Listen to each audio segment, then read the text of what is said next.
Magandang araw po sa inyong lahat, lalong-lalo na po sa mga ginigiliw nating tagapakinig.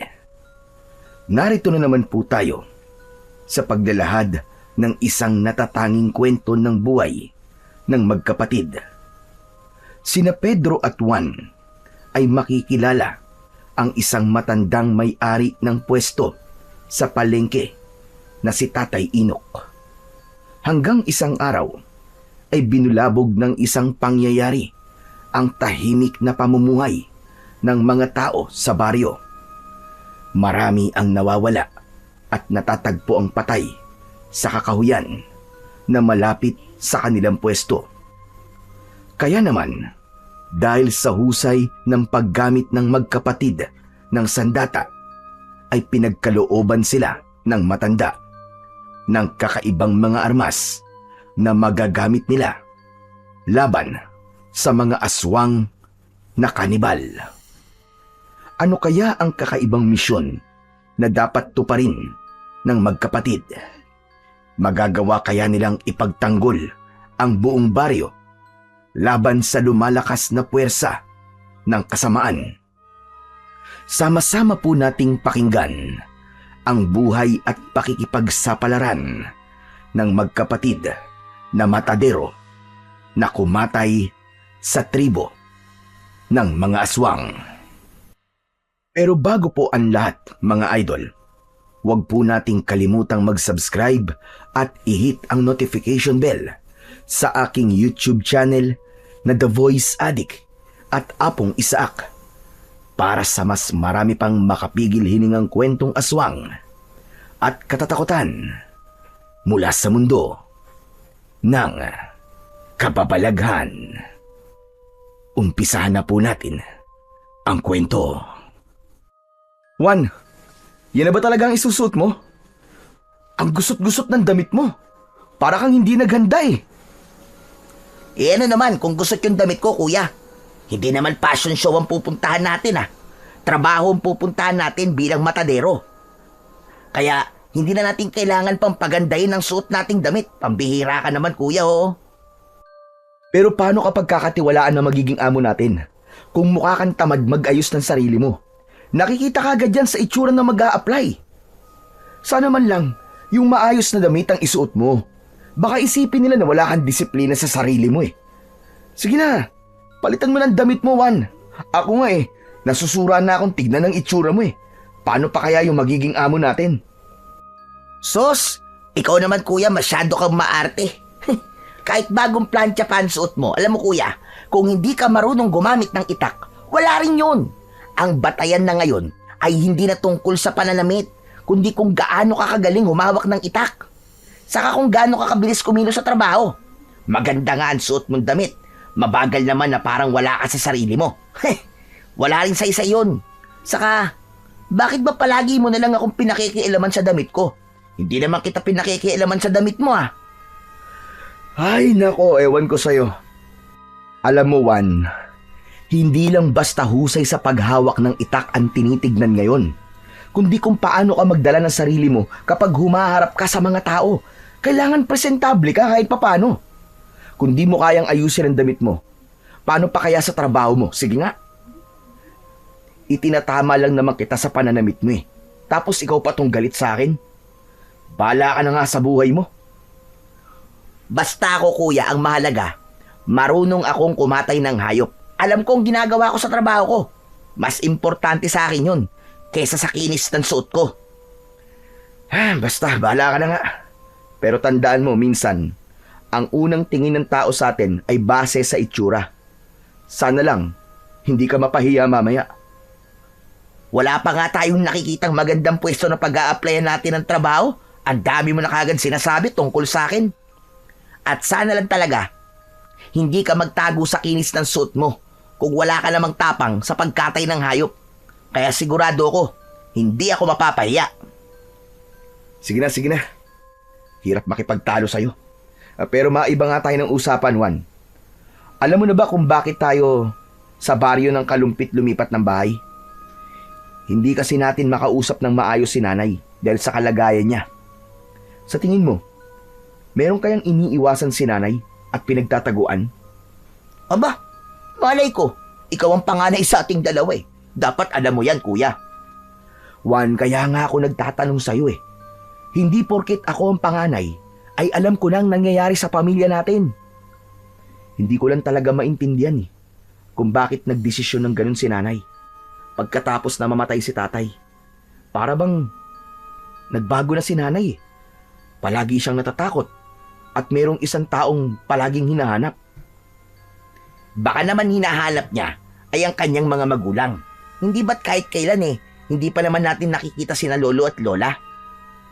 Pero alam mo kuya, kahit ako, nagtataka na rin eh. Bakit kaya dito pa sa baryong to tayo lumipat? Ang layo-layo na sa dati nating tirahan. Tapos, parang ang tahimik pa masyado. Parang napakaliblib. Sabi ni nanay, dito raw siya pinanganak eh. Gusto niyang bumalik sa lugar na kinalakihan niya. Bukod dun, wala na siyang ibang sinabi tungkol sa ibang dahilan. Pero kuya, bakit kaya ngayon lang niya sinabi sa atin ang tungkol sa lugar na to, no? Ang weird, no? Ang alam ko dati, wala siyang kamag-anak dito, di ba? Kaya, imposibleng mga magulang niya ang hinahanap niya. Di ba? Isipin mo, kuya. Tama ka, Juan. Yan din ang iniisip ko eh. Pero, nakwento niya sa akin kagabi. Nung bata pa raw siya, ligtas daw at masagana raw ang baryong to. Kaya naniniwala raw siyang dito tayo makakahanap ng panibagong simula ng buhay natin. Panibagong simula? Ibig bang sabihin, kuya? Gusto niyang kalimutan ang mga nangyari kay tatay? At ang paglipat lamang sa baryong to ang naisip niyang paraan para makalimutan niya ang nangyari kay tatay? Ganun ba yun? Siguro. Di ko rin alam. Pero, yun nga ang totoong dahilan ni nanay. Basta kuya, iba ang kutob ko sa bigla natin paglipat sa baryong to. Magtiwala na lamang tayo kay nanay. Malakas ang kutob kong may dahilan talaga kung bakit siya nagdesisyon ng ganito. Ang mahalaga, makahanap na kagad tayo ng trabaho para meron tayong pambili ng gamot ni nanay, di ba? Saka, maganda naman ang lugar na to ah. Tahimik at sariwa ang hangin. Malayo sa gulo at panatag ang loob ko sa lugar na to. Yun ang importante. Tahimik nga, pero parang kakaiba rin ang pakiramdam ko. Para bang may tinatago ang lugar na to. Baka naman naninibago ka lang, Juan. Basta tandaan natin, pinili ni nanay ang baryong to dahil naniniwala siyang mas ligtas tayo rito. Sana nga, kuya. Sana nga, ligtas tayo sa lugar na to. Pakiramdam ko tuloy, merong humahabol sa atin kaya nagkakaganon si nanay eh. Tignan mo nga kuya ang paligid natin oh. Hindi ka ba nagtataka? Huwag mo nalang pansinin ang paligid natin, Juan. Natural na tahimik ang lugar na to dahil nasa gitna tayo ng kagubatan ngayon. Sige na, bilisan mo na lang ang paglalakad. Kuya, saan ba tayo pupunta ngayon? Pambihira ka naman oo. Siyempre sa palengke. Kahit saan, basta merong trabaho na babagay sa ating dalawa. A-applyan nating lahat yun. Hindi pwedeng umuwi tayo nang walang nahahanap na trabaho. Hindi pwedeng umuwi tayo ng nganga. Nagmamadali sa paglalakad ang may 20 taong gulang na si Pedro, habang ang nasa huli naman ay ang 17 taong gulang niyang kapatid na si Juan. Malalaki ang hakbang ng kanilang mga paa habang tinatahak ang daan papunta sa palengke na tinutukoy ni Pedro. Yun ang baryo ng Kalumpit, tahimik at liblib na lugar na malapit sa pinakamalawak na kagubatan na bihirang puntahan ng mga tao.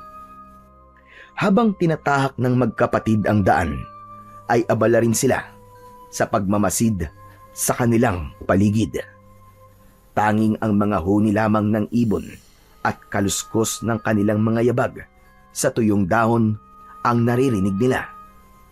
Sa bawat hakbang, dama nila ang bigat ng kanilang dala, hindi lang ng kanilang mga sandata, kundi pati na rin ang kaba sa kanilang dibdib. Teka, isadali lang kuya. Sigurado ka bang ito ang tamang daan papunta sa palengke? Parang paulit-ulit na lang ang nakikita natin eh. Baka naman naliligaw na tayo. Huminto sa paglalakad si Pedro at tinignan ang kanyang paligid. Ang mga puno ay matataas at siksik. Tila nagsasara sa kanilang daraanan. Muli niyang tinignan si Juan.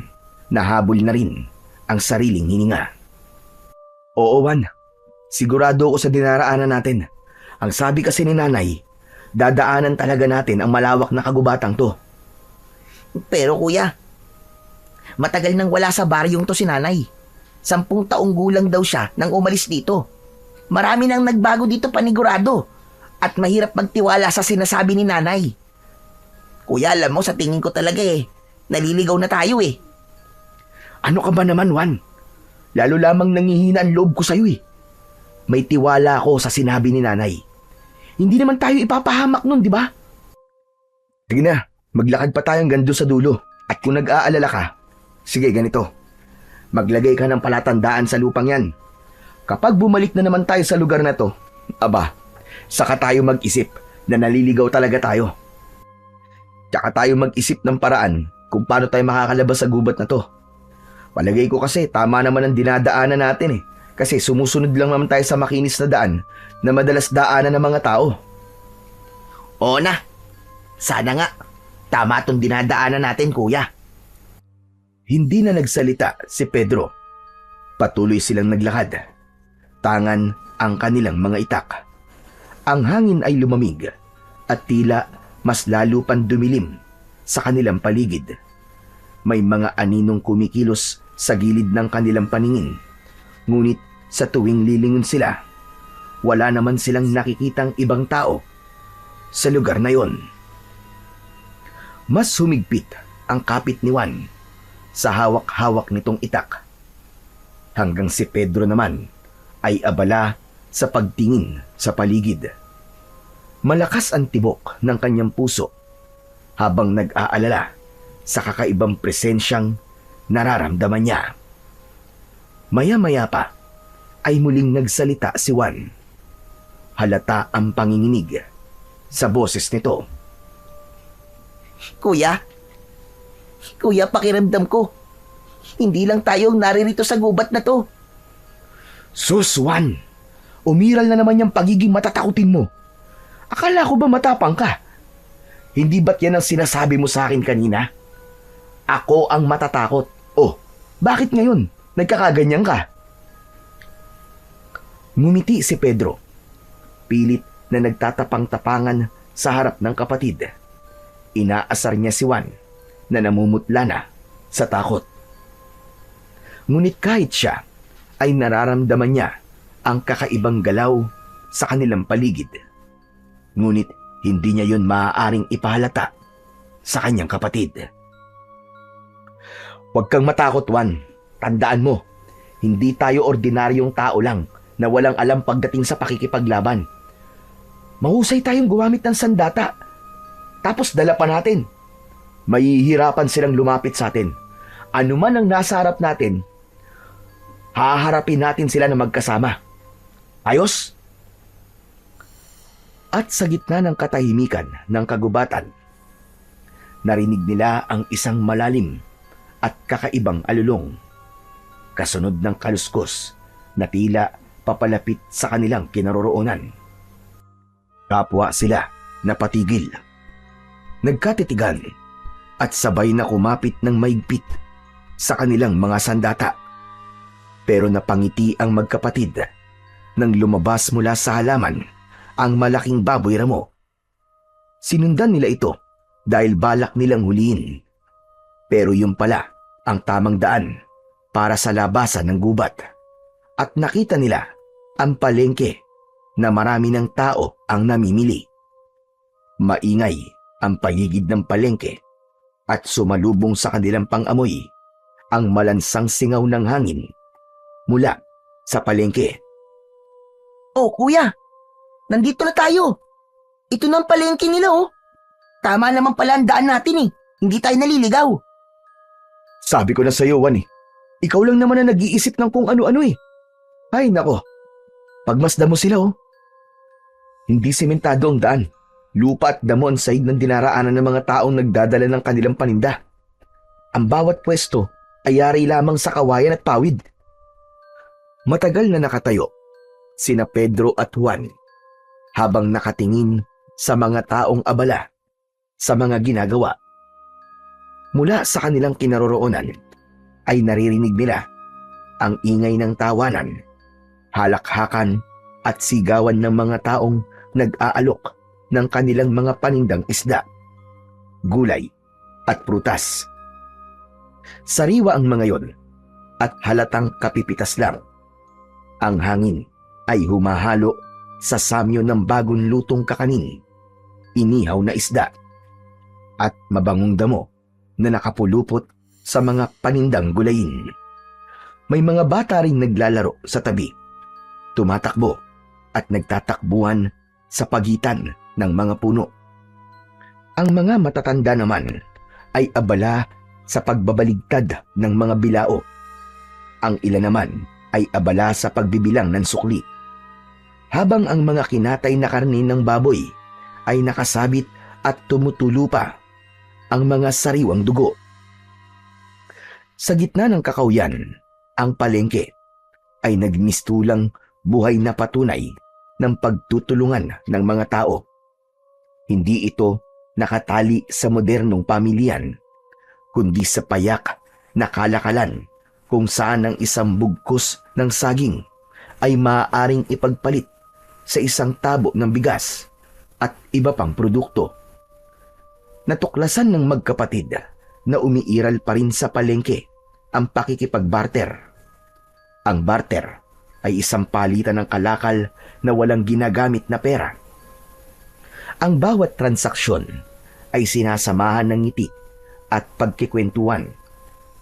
Parang hindi lamang kalakalan ang nagaganap, kundi pagbuo rin ng ugnayan sa gitna ng pakikipag-usap ng maayos.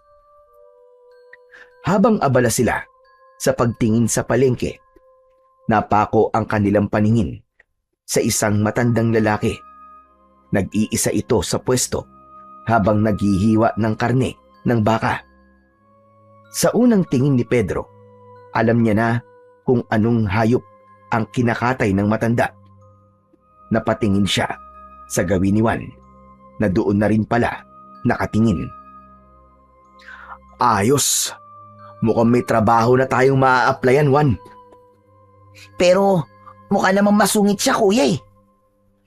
Alam mo ikaw, Juan, para ka talagang timang. Mamimili pa ba tayo ng papasukan trabaho? Tignan mo, sa hilerang yan, siya lang ang nag-iisang tindahan ng karne. Tsaka matanda na siya. Tsaka pansin mo, konti lang ang bumibili sa kanya ng karne, di ba? Dahil mahina na siyang kumilos at naiinip yung mga tao sa kakaintay sa kanya. Kaya sa tingin ko, siya ang dapat nating applyan ng trabaho. Ano sa palagay mo? Kuya, hindi ako mapalagay eh. Parang masungit talaga yung matanda eh. Ikaw na lang kaya makipag-usap dyan. Kung ayaw mo, diwag. Ako na lang ang makikipag-usap talaga. Hindi na hinintay ni Pedro na sumagot pa ang kanyang kapatid na si Juan. Nilapitan niya na ang kinaroroonan ng matandang naghihiwa sa mga laman ng baka na binibili naman ng isang babaeng nakatayo sa harap nito. Habang abala ang matanda, ay pinagmasdan niya ito. Ang buhok ay puting-puti na, magaspang at medyo nakasabog. Tingin niya ay 70 taong gulang na ang matandang lalaki. Ang balat nito ay kulubot at maitim dahil sa init ng araw at hirap ng magtrabaho. Sa paligid ng pwesto nito ay merong mga karne na nakasabit. Maliit ang lamesa na gawa sa kahoy. Merong nakapatong na isang gulok na putbod. Dahan-dahang lumapit si Pedro at sinimulang makipag-usap dito. Magandang umaga po. Kailangan po ba niyo ng matadero? Mabagal na iniangat ng matanda ang paningin nito. Bakas ang lalim ng mga mata na tila walang maayos na tulog. Nakakunot ang noo nito at napatitig sa kanyang muka. Hindi agad ito nagsalita dahil tinapos muna nito ang ginagawa. Saka ibinigay sa babaeng naghihintay ang binibili nito. Maya-maya pa ay muli itong tumingin sa kanya. Seryoso at parang kinikilala siyang mabuti. Manong, ako po si Pedro. Kasama ko po ang kapatid kong bunso, si Juan. Andun po siya. Nahihiya pong lumapit eh. Balak po sana namin magtrabaho sa inyo bilang mga matadero. Kung kailangan niyo pa po ng katulong sa tindahan niyo. Bakit? Marunong ba kayo magkatay ng baka, baboy at kambing? Opo. Yun po ang trabaho namin bago po kami lumipat dito sa baryo niyo. Bagong lipat? Ang ibig niyo sabihin ay dayo lamang kayo sa lugar na to. Nako, hindi ako basta-bastang nagtitiwala sa mga dayo. Pasensya na. Sa iba na lamang kayong lumapit. Bakit naman po, Manong? Mukha po ba akong masamang tao? Paano kita mapagkakatiwalaan? Wala akong alam tungkol sa pagkatao niyo magkapatid. Isa pa, bago lang kayo sa paningin ko at mukhang hindi niyo kaya ang trabaho rito. Kung gusto niyo po, subukan po muna niyo kami ng kapatid ko. Hindi po kayo magsisisi sa pagtanggap sa amin. Sige na po, nakikiusap po kami. Kahit para lamang po sa gamot ni nanay, tanggapin niyo po kami bilang matadero. Talaga bang mapagkakatiwalaan kayo magkapatid, ha? Opo, kung gusto niyo po, kahit wala po muna kaming bayad sa unang araw ng trabaho namin para makita niyo po na nagsasabi po kami ng totoo. Hindi biro ang trabahong gusto niyong pasukan na magkapatid. Teka lang, palapitin mo nga ang kapatid mo dito nang pareho ko kayong makausap. Sinulyapan ni Pedro ang nakatayong si Juan. Itinaas niya ang kanyang kamay at sumenyas dito para lumapit. Nagdadalawang isip pa ang kanyang kapatid na humakbang papalapit sa kanilang kinaroroonan. Pero sa huli ay napilitan din ito. Nang makalapit sa kanila si Juan ay naiiritang pinagalitan niya ang kapatid. Juan, ang tagal mo naman lumapit. Pasensya ka na, kuya. Pumayag na ba siya? Hindi pa. Ang gusto niya, makausap tayong dalawa. Ang kapatid mo ba, Pedro, ay nasa hustong gulang na? Ang totoo niyan wala pa po 17 taong gulang pa lang po siya.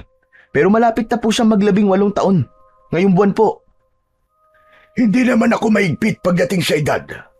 Ang gusto ko, kaya ang trabaho at matinong kausap.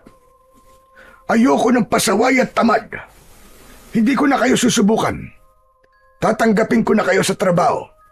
Pero, kaya niyo bang makakita ng hayop na papatayin nang hindi pinanghihinaan ng loob? Baka naman, hindi niyo kayang pumatay ng hayop.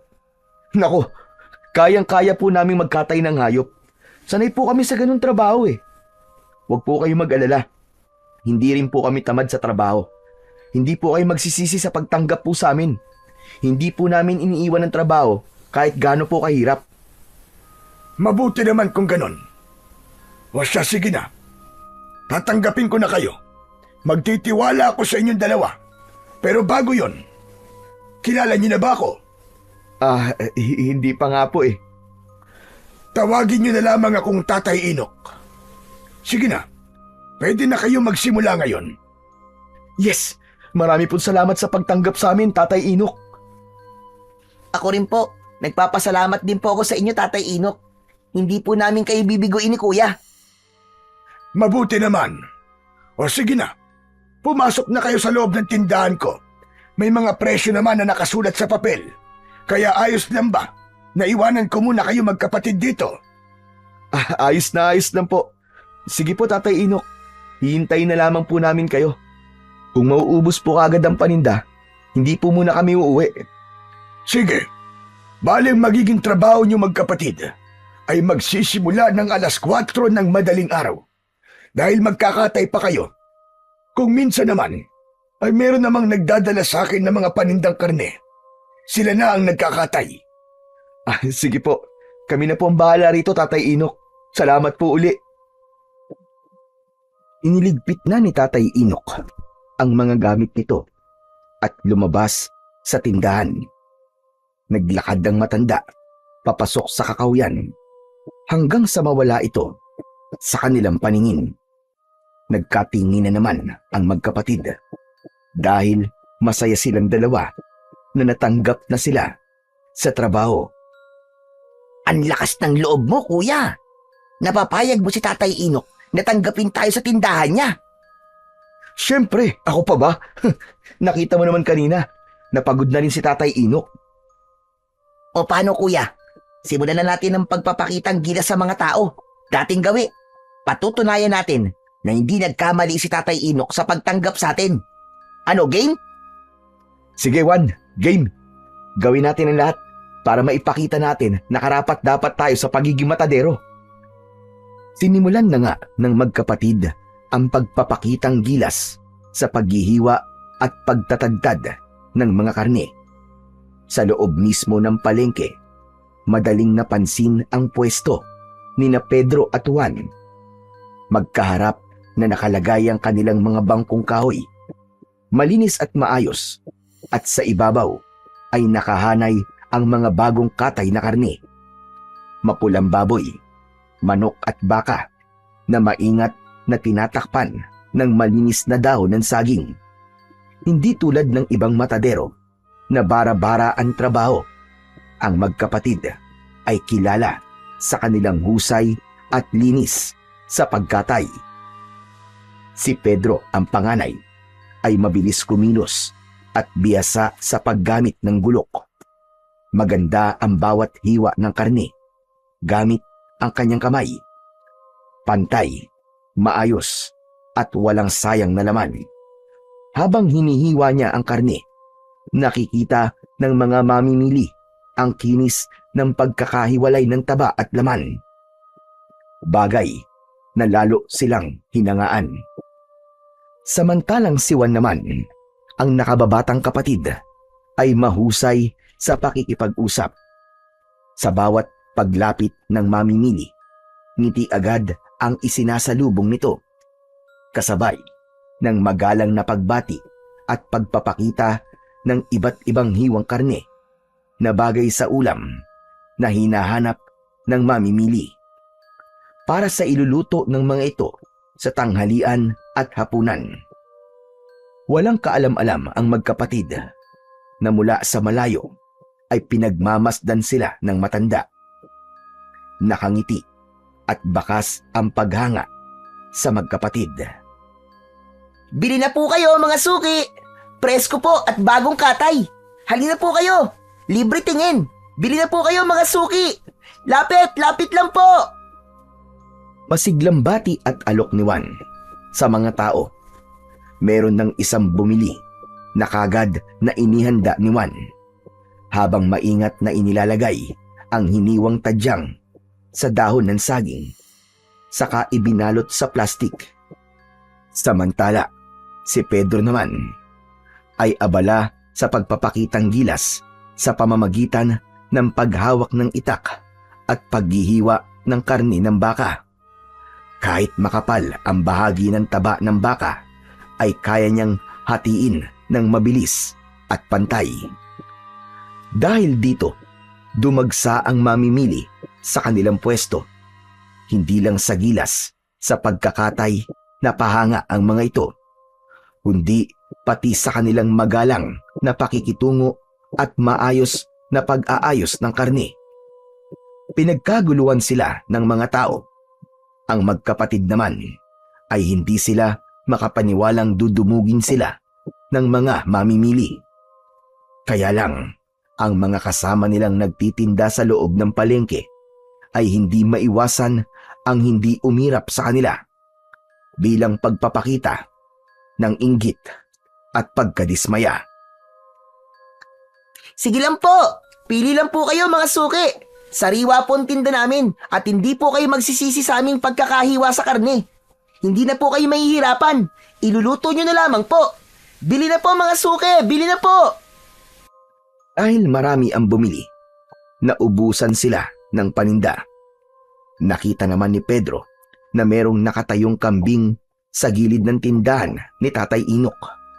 Nakatayo yun at may tali sa leeg.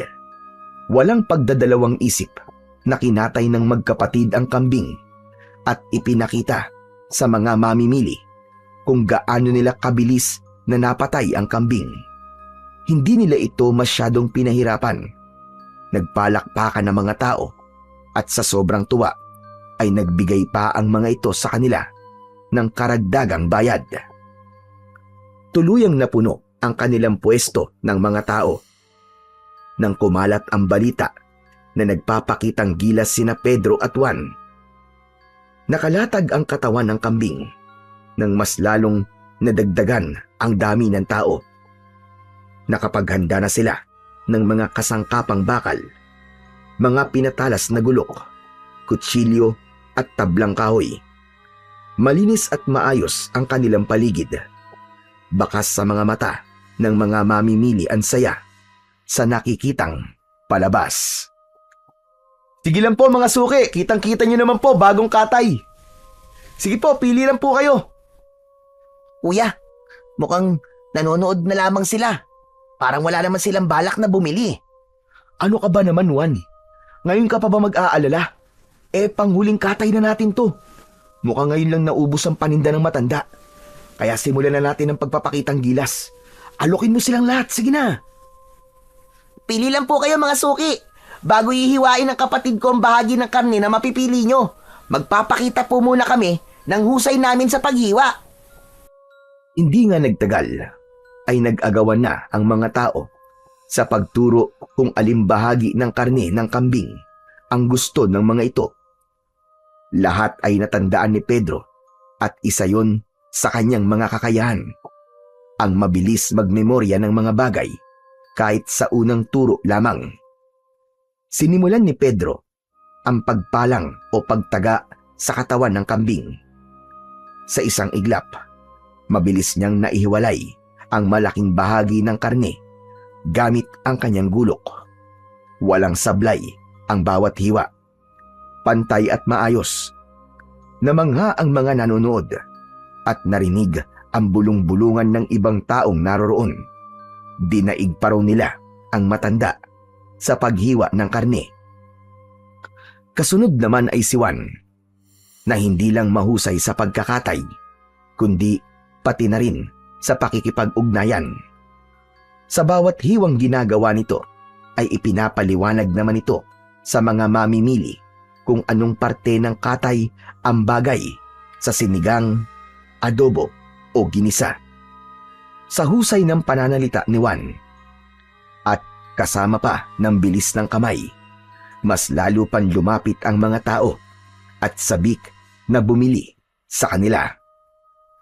Oh mga suki, konti na lang po. Bili na po kayo, baka po kayo maubusan.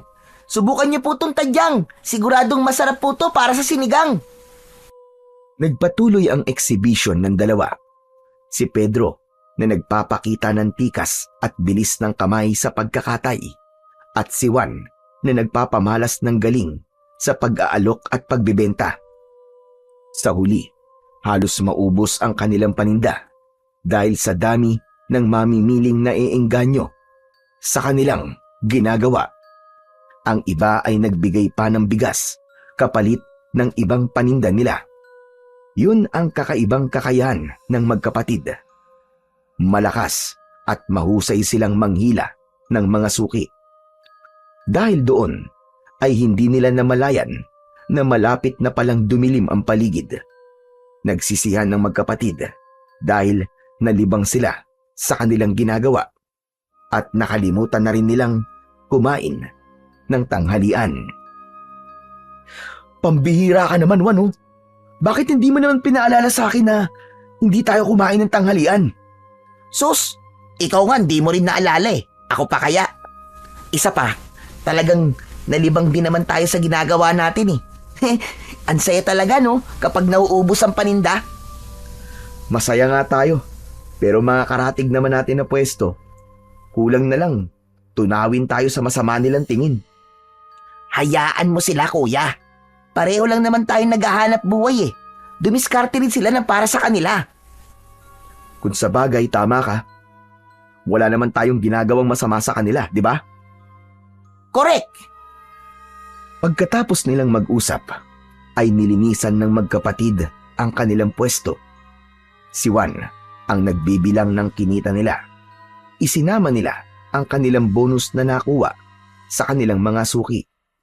Habang si Pedro naman ang napunta sa paglilinis ng pwesto. Maya-maya pa ay narinig nila ang yabag ng paa ng matanda.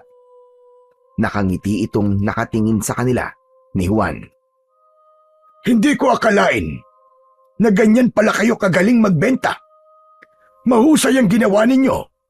Hindi lang pala sa gulok at pagkakatay ang lakas ninyo, kundi pati sa pakikipagkapwa-tao. Magaling. Pinahanga niyo akong magkapatid. Ngayon lamang ako nakakita ng ganong klaseng galing sa paghiwa ng karne. At naubos niyo pa ang paninda ko. Bukod pa ron, ay nakita kong binigyan kayo ng mamimili ng tip. Pero isinama niyo pa sa benta. Talaga palang mapagkakatiwalaan ko kayong magkapatid. Yun po kasi ang turo ng nanay sa amin eh. Isa pa, mahalin daw po namin ang trabaho para mahalin din daw po kami nito. Mahal po namin ang ginagawa namin, Tatay Inok. Saka, gusto po talaga namin ang ginagawa namin. Gaano na ba kayo katagal na nagtatrabaho bilang isang matadero? Si Juan po, bago lang po siya. Ako naman po, 10 taon pa lang po ako, tinuruan na po ako ni tatay kung paano po magkatay ng mga hayop. Nasa lahi po talaga namin ang pagiging isang matadero. Hanggang sa lolo po namin, matadero rin po siya. At mahusay po talaga na magkatay ng hayop. Mabuti na lamang pala at tinanggap ko kayo at nagtiwala kagad ako sa inyo. Kung ganon, sige na. Makakauwi na kayo magkapatid. Pero ibibigay ko sa inyo ang bonus nyo kanina. Hindi naman sa akin yun eh. Ibibigay ko rin sa inyo ang kinita nyo ngayong araw para meron kayong pambili ng gamot ng nanay ninyo. Naku, maraming salamat po, Tatay Inok. Napakabuti po ninyo. Ako ang dapat magpasalamat sa inyo. Dahil naubos ang paninda ko. Malaking bagay ito para sa akin. Hindi maipaliwanag ng magkapatid ang labis na tuwa nang makita nilang nagbibilang ng pera ang matanda para iabot sa kanila. Lumapat sa palad ni Pedro ang kauna-unahang kinita nila sa unang araw ng kanilang trabaho. Habang ang natitirang pilas ng karne ng kambing ay ipinadala pa sa kanila ng matanda. Pagkatapos magpaalam ng magkapatid, ay masigla silang umuwi sa kanilang bahay. Dumaan sila sa masukal na kagubatan, dala ang kanilang mga itak. Ngunit hindi pa man sila nakakaalis sa lugar na yun, ay bigla silang nakaramdam ng kakaibang lamig ng ihip ng hangin. Napahigpit ang kapit ni Juan sa braso ng kanyang kuya. Kuya, bakit kaya sa tuwing napapadaan tayo sa bahagin to ng kakahuyan nakakaramdam ako ng takot? Takot ka dyan? Di ba't kanina naman natakot ka rin? Oh, ano nakita nating lumabas sa halaman? Hindi ba't baboy mo lang? Kaya kalimutan mo ng takot na sinasabi mo, Juan. Dahil palagi na tayong dadaan sa lugar na to magmula ngayon. Sa tuwing uuwi at papasok tayo sa trabaho. Kuya, makakatagal ako sa trabaho natin Pero sa lugar na to, sa palagay ko, hindi talaga ako makakatagal na dumaan dito. Para bang, sa tingin ko may aswang dito na bigla na lamang magpapakita sa atin Ano bang aswang-aswang ang sinasabi mo, Juan? Kasama mo naman ako, di ba? Isa pa, wala namang dapat nakatakutan sa lugar na to. Ikaw talaga, kung ano na lang ang lumalabas sa isip mo Nanatili sa ganong posisyon si Juan habang mahigpit na nakakapit sa braso ni Pedro. Nagpatuloy sila sa paglalakad. Ngunit bigla silang natigilan nang marinig nila ang bulungan at boses ng mga tao sa unahan ng kanilang daan. Sa gitna ng kakahuyan ay nag-uunahan ang mga yapak ng mga taong nagkakagulo. Nagmula ang mga ito sa kanilang likuran, papunta sa pinagkakaguluhan ng mga tao. May mga nagsisigawan at ang iba naman ay nagtatakbuhan habang bakas ang takot sa mga muka. Ang ilan ay nagtipon-tipon sa isang lugar, nakikiusyoso, nagsisiksikan upang masilip ang bangkay na nakahandusay sa damuhan. Kuya, tignan mo oh. Ano kayang pinagkakaguluhan nila? Hindi ko rin alam eh. Pero sa palagay ko, merong patay sa bahaging yun ng daan. Halika, Wan. Tignan natin. Kuya, wag na tayong lumapit. Natatakot ako eh. Baka mapanaginipan ko lang ang itsura ng bangkay. Kung ayaw mo, hindi ako na lang. Gusto ko lang makita kung bakit sila nagkakagulo sa bahaging yun.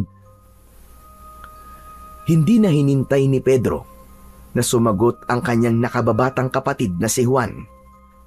Tinanggal niya ang pagkakakapit ng kamay nito sa kanyang braso at nilapitan ang pinagkakaguluhan ng mga tao. Hinawi ni Pedro ng bahagya ang mga tao at ganun na lamang ang panlalaki ng kanyang mga mata nang makita ang isang lalaking nakadilat ang mga mata. Mabuti na lang at hindi niya pala isinama si Juan dahil kung hindi, baka mas lalo lamang matakot ang kanyang kapatid. Ang katawan ng biktima ay wasak. Ang mga sugat ay malalalim na tila pinaghahampas ng matatalim na kuko at mga pangil. Ang damit ay punit-punit na tila ba nilapa ng isang napakabangis na hayop. Bumundol ang kaba sa kanyang dibdib, lalo na nang marinig niya ang sinabi ng ibang taong nakasaksi na meron na naman daw na biktima ang mabangis na hayop. Isang asong gubat na palagi na lamang daw pumapatay ng mga tao na matsetsempuan sa gubat. Nag-alala bigla si Pedro na baka pati silang dalawa ni Juan ay matsempuan din ng mabangis na hayop. Naku po, Diyos ko! Anong klaseng hayop kaya ang may gawa nito? Napako ang paningin ni Pedro sa lalaking nagsalita. Habang nakatingin sa lalaking nakahiga sa lupa, may tali ito ng panyo sa ulo at maraming suot na kwintas. Sa tingin niya ay isang albularyo ang lalaki dahil sa mga dala nitong bote ng langis. Napatakip ng bibig ang lalaki na parabang nasusuka sa itsura ng kaawa-awang biktima. Idagdag pa ang nakakasulasok na amoy mula sa singaw ng katawan ng lalaki na parabang bagong lapa lamang ito ng hayop. Nilalangaw ang nakaluwa nitong bituka sa tiyan. May mga batang humihikbi, may matatandang nanginginig at may mga kalalakihang nagtatangkang lumapit para buhatin ang katawan ng biktima. Dapat siguro, pabakuran na lamang ang lugar na ito. Delikado na sa mga dumadaan. Meron po bang ibang daan dito kung sakali po na haharangan na po ang gubat na to? Abay, wala na. Dahil ang sinasabi ko naman ay kung pababakuran, magbibigay pa rin sila ng daan na hindi na kailangan pumunta pa rito sa gitna ng kagubatan. Aba teka, parang ngayon lamang kita nakita rito Taga saan ka ba, iho? Dyan lang po kami nakatira sa paanan po ng bundok. Kasama po ng nanay kong may sakit. Naroon naman po ang kapatid kong si Juan. Takot po kasi siyang lumapit dito eh. Ako naman po si Pedro. Kayo po, ano po ang pangalan niyo? Ako si Magkepweng. Isa akong albularyo. Diyan lang din ako nakatira sa paanan ng bundok. Marami ang pumupunta sa bahay ko para magpagamot. Kaya nag-aalala rin ako sa kaligtasan ng mga pasyente ko. Abay, delikado para sa kanila. Kung meron ganong klaseng hayop na gumagala sa gubat na to at lumalapat pumapatay sa mga tao. Habang nag-uusap, sina Mang Kepweng at Pedro ay palakas naman ng palakas ang bulungan ng mga tao. Kaya nang simulan ng buhatin ng mga tao ang bangkay ng lalaki, ay nagkahiwalay ang mga taong nakikiusyoso sa biktima. Ang ibang tao ay umuwi na at ang ilan naman ay sumunod pa sa nagbubuhat ng mga kalalakihan. Nabaling ang atensyon ni Pedro sa dugong nakadikit sa lupa. Para siyang nakakita ng kakaibang bagay na nagdulot sa kanya ng hindi maipaliwanag na kaba. Parang isang uri ng naputol na pangil ang nasa lupa. Nang dadamputin niya na ang bagay na yon, ay pinigilan siya ni Mang Kepweng. Sandali lang, iho. Hindi pa tapos ang investigasyon.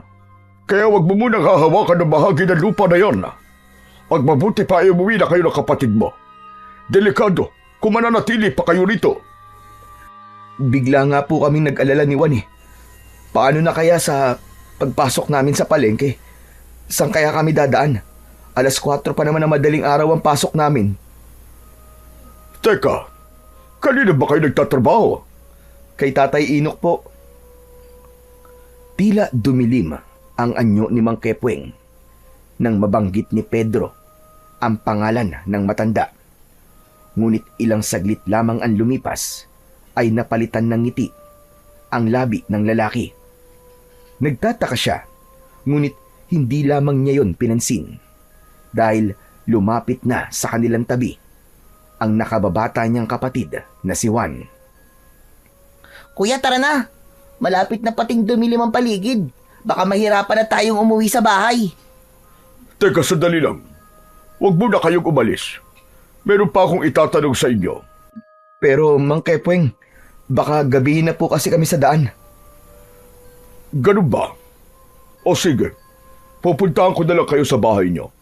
Gusto nyo bang gamutin ko ang nanay nyo? Libre lang. Wala kayong babayaran. Binalot ng tuwa ang puso ni Pedro nang marinig ang sinabi na yon ni Mang Kepweng. Pati si Juan ay natuwa rin.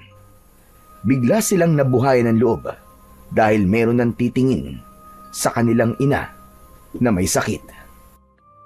Sige, kapag may pagkakataon, ay ako ang gagamot sa inyong ina. Sige na, magkita na lang ulit tayo. Mag-iingat kayo sa pag-uwi. Sana nga po'y matulungan niyo po ang nanay namin, Mang Kepweng. Tango na lamang ang itinugon ni Mang Kepweng sa kanila at tumalikod na rin ito sa kanilang harapan. Mabigat ang bawat hakbang ng lalaki na hindi sila nilingon. Habol nila ito ng tanaw at nagtataka sa kabaitang ipinakita nito sa kanila. Kahit maganda ang pakikitungo ng lalaki sa kanila, pakiramdam ni Pedro ay mabigat ang nararamdaman niyang presensya sa pagkatao ng albularyo. Natahimik ang paligid habang unti-unting nilalamon ng anino ng kagubatan ang papalayong anyo ni Mang Kepweng. Ramdam ng magkapatid ang malamig na simoy ng hangin na dumadampi sa kanilang balat. Isang pakiramdam ng pagkailang at pagtataka ang bumalot sa kanilang dibdib. Parang may mas malalim na dahilan kung bakit nakilala nila si Mang Kepweng. Isang malalim na buntong hininga ang pinakawalan ni Pedro bago sila nagpasyang umalis sa lugar na yun. Walang imikan ang magkapatid habang tinatahak nila ang daan pauwi sa kanilang bahay. Pagkalipas ng ilang minuto ay narating nila ang maliit na kubo. Bukas na ang ilaw na gasera at naririnig nila ang paghahanda ng mga plato ng kanilang ina na si Aling Zenab. Nay, nandito na po kami ni Juan. May dala po kami ni Kuya para po sa inyo, Nay. Bagyang humarap sa kanilang magkapatid ang kanilang ina na si Aling Zenab. Bumakas ang tuwa sa mga mata nito nang makita silang pumasok sa loob ng kusina. Nay, magandang balita po. Natanggap na po kami sa trabahong inaplayan po namin ni Juan. Ang kagandahan po ay magkasama kaming dalawa at mabait po ang amo namin. Nagpadala pa nga po siya ng karne ng kambing para po sa inyo. Saka po, Nay, ibinigay po niya sa amin ang kinita namin ngayong araw na to. Ang swerte po namin ni Kuya, Nay. At hindi lang po yun. Meron po kaming nakilalang albularyong titingin po sa inyo para gamutin po kayo. Totoo ba yan, mga anak? Anong klaseng trabaho bang nakuha nyo? Matadero pa rin po, Nay. Yun lang po kasi ang alam naming trabaho ni Juan eh. Nay, tinanggap po kami ni Tatay Inok bilang matadero sa palengke. Kahit mahirap po, kakayanin po namin. Ang mahalaga po ay tiyak po na may kita po kami sa araw-araw. Salamat naman sa Diyos. Matagal ko nang dasal na magkaroon kayo ng hanap buhay. Pero sigurado ba kayo, mga anak? Hindi madali ang trabaho sa katayan. Huwag niyo po kaming alalahanin, Nay. Kaya naman po namin yun eh. Malakas po ang katawan namin. Teka, sino ba ang albularyong sinasabi niyong gagamot sa akin? Si ano po? Ano nga bang pangalan nun? Si Mang Kepweng po. Mabait naman po siya eh. Tapos nagpresenta po siya sa amin. Nagagamutin niya raw po kayo. Mga anak, mapagkakatiwalaan ba naman siya? Baka hindi siya totoong albularyo. Isa po talaga siyang albularyo, Nay. Libre po ang serbisyo niya at hindi po nanloloko ng mga tao. Mabuti naman kung ganon. Wala nang masasaya pa sa isang ina, kundi ang makita ang kanyang mga anak na nagsusumikap at handang magtulungan. Pero salamat, dahil sa wakas ay nakakita na kayo ng albularyong gagamot sa akin. Maraming salamat talaga sa inyo, mga anak. Hindi niyo ako pinapabayaan. Patawarin niyo ako kung kayo lang ang nagtatrabaho para sa atin. Nay, wag po kayong malungkot. Masaya naman po kami sa ginagawa namin ni Juan eh. Tsaka pangako, Nay, hindi po namin kayo pababayaan. Aalagaan po namin kayo sa abot po ng aming makakaya. Oo nga naman po, Nay. Aalagaan po namin kayo. Simula po ngayon, mas gagaan na po ang buhay natin. Basta hindi po tayo aalis sa lugar na to. Isang mahigpit na yakap ang isinukli ni Aling Zenab sa mga anak bago kinuha ang karne ng kambing na dala ni Juan. Inilagay yon sa lababo at nilinisan. Saka nilagyan ng maraming asin para bukas lutuin.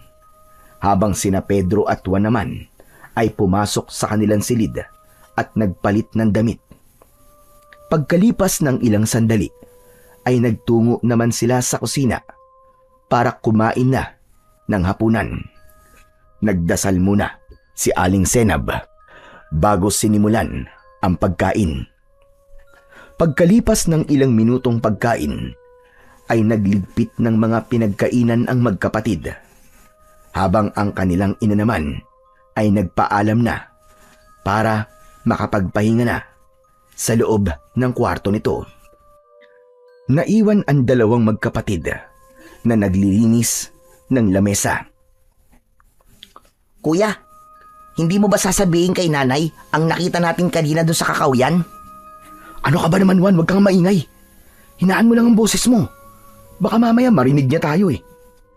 Bakit naman natin sasabihin kay nanay ang tungkol sa nangyari sa kakawyan? Alam mo naman na may sakit siya, di ba?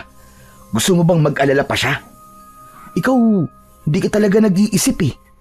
Oo na, hindi na ako nag-iisip. Nag-aalala lang naman ako kay nanay eh. Meron ba nag-aalala na ganyan? Tatakutin mo pa si nanay? Sige na nga, magugas ka na nga lang ng plato. Inaantok na ako. Dapat talaga malaman ni nanay yun, kuya. Para mag-iingat din siya kapag wala tayo.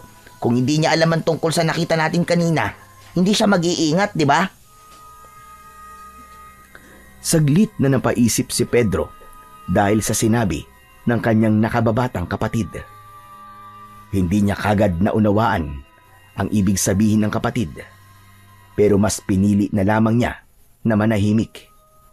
Ihahanda na lamang niya palagi ang maliit na itak sa lugar na mabilis makikita ng kanyang ina. Bigla tuloy ang pagbundol ng kaba sa kanyang dibdib dahil mag-isa lang ang kanilang ina kapag sila ay nasa trabaho. Hoy, kuya! Kuya! Oh, Pambihira ka. Natulala ka na dyan. Ano, naisip mo na ba kung anong ibig ko sabihin? Tumigil ka na nga, Juan. Matulog na tayo. Maaga pa tayong gigising. Huwag na natin pag-usapan yan. Walang mangyayaring masama kay nanay, tapos. Iniwan ni Pedro ang kanyang nakababatang kapatid na naghuhugas ng plato sa lababo. Nauna siyang pumasok sa kanilang kwarto. Nahiga siya sa kanyang katre, habang sa kabilang gilid naman ng silid ay ang katre naman ni Juan. Hinintay niyang makapasok ang kapatid bago siya tuluyang natulog.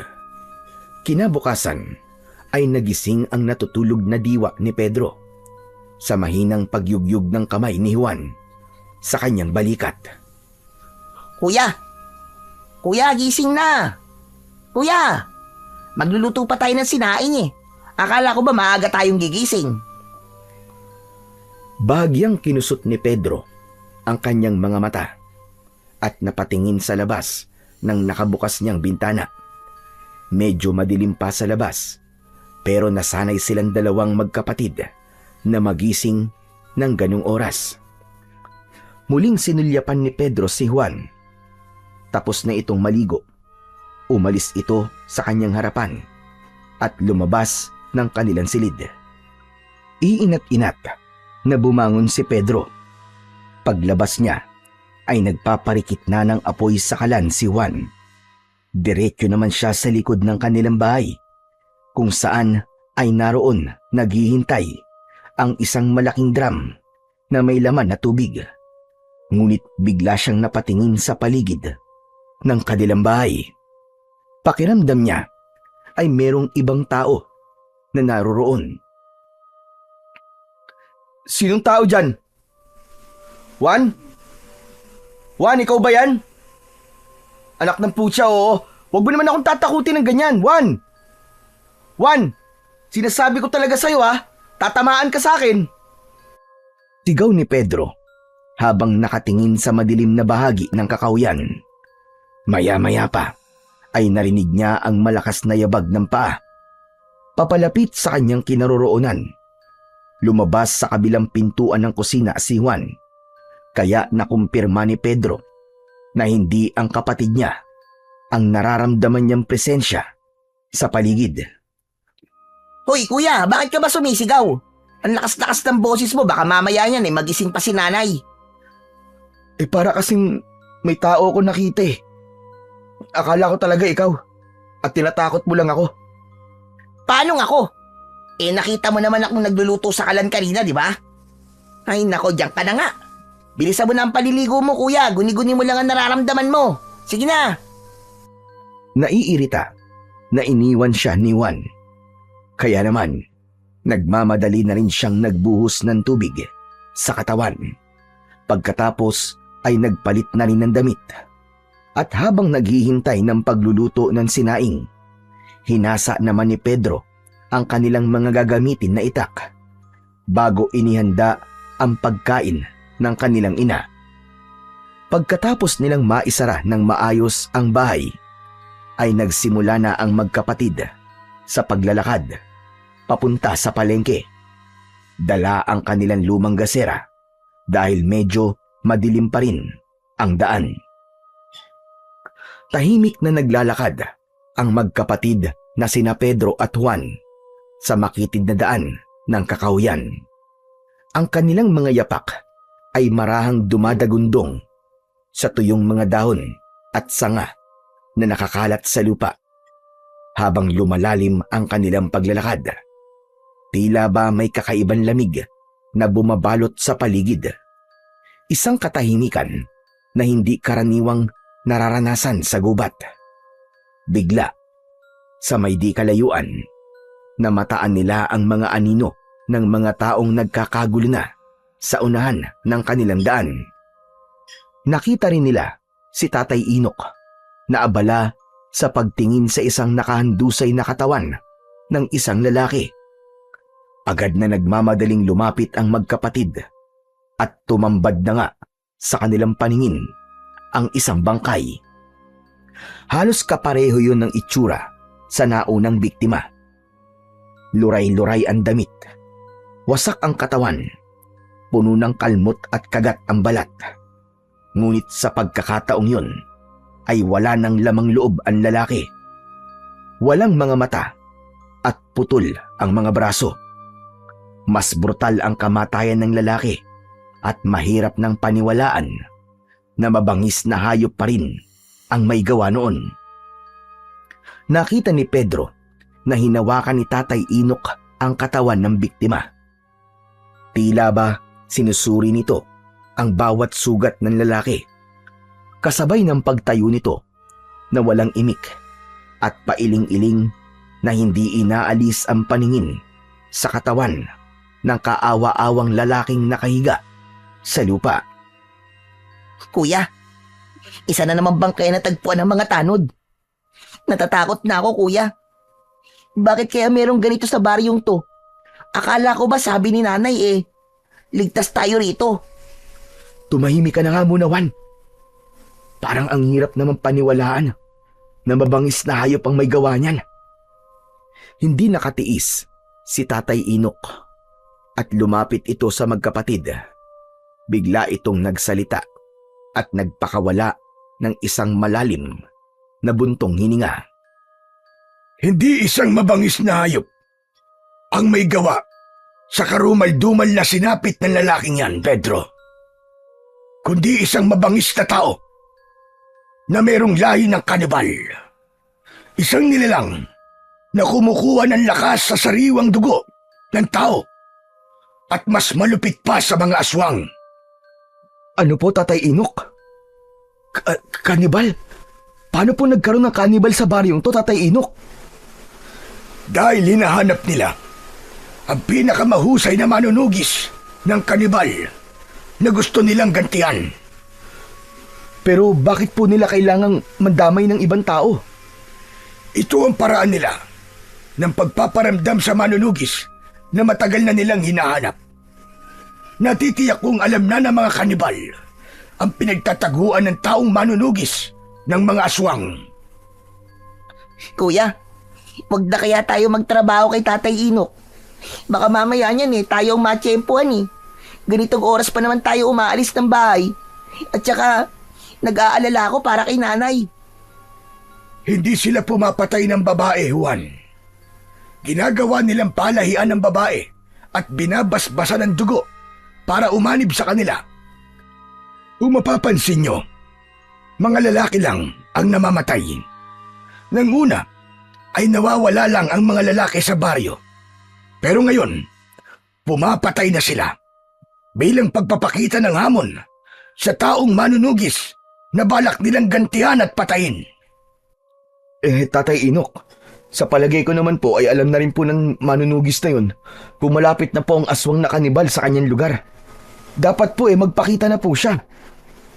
Kasi marami na pong nadadamay.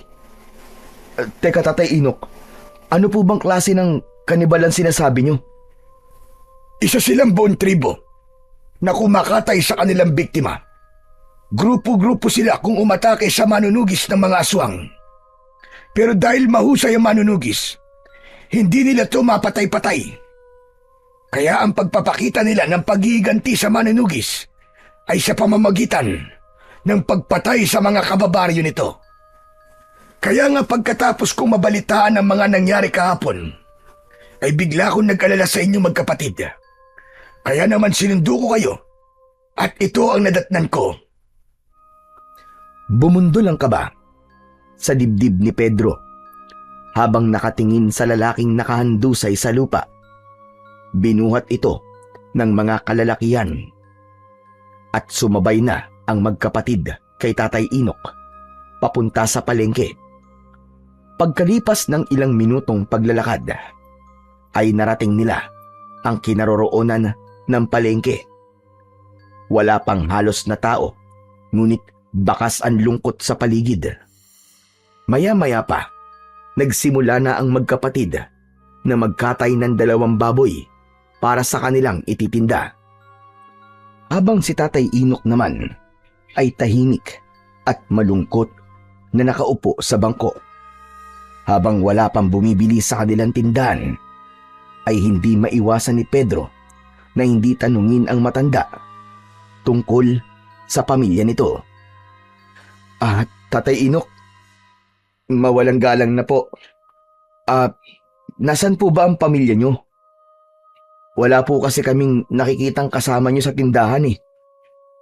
Isang malalim na buntong hininga ang pinakawala ni Tatay Inok bago ito tumingin sa kanilang gawi.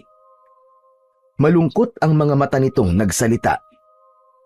Naubos ang pamilya ko nang biglang sumalakay ang mga aswang na kanibal sa baryo namin. Namatay ang aking asawa, 3 anak, at ang bunso kong anak na inanod ng rumaragas ang tubig dahil sa pagtakas namin. Sa isang iglap, nawala ang aking pamilya. Hindi ko matanggap ang pagkawala nila. Para ako mababaliw sa labis na sakit. Kaya mas pinili kong lumayo at bumalik sa baryong ito, kung saan dito ipinanganak ang bunso ko. Hanggang ngayon, umaasa pa rin ako na sana buhay pa rin ang bunso ko.